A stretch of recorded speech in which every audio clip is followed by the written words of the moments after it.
I'm Kevin Parker, your state representative out of Spokane County.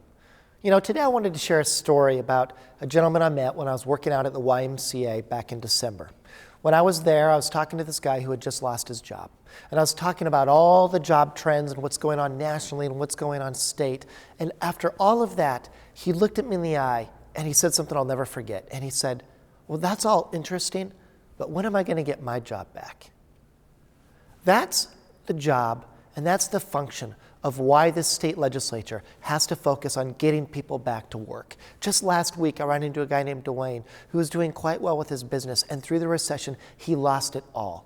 I hear and see these stories on a daily basis. That is the fundamental underlying conviction that we have to get Washington working again, because jobs have names. One guy was named Dan, another guy was named Dwayne. We as state legislators have to create an environment that fosters innovation and creativity so that the private sector can get working again.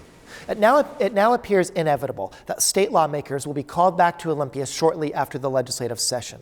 This is disappointing to me because each legislative session will cost somewhere between $16,000 and $20,000 a day.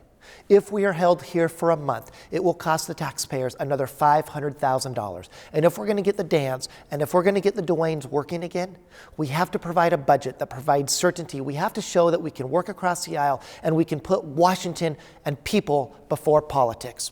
My name is Kevin Parker, and I will be here fighting to put the Dans and Dwaynes back to work.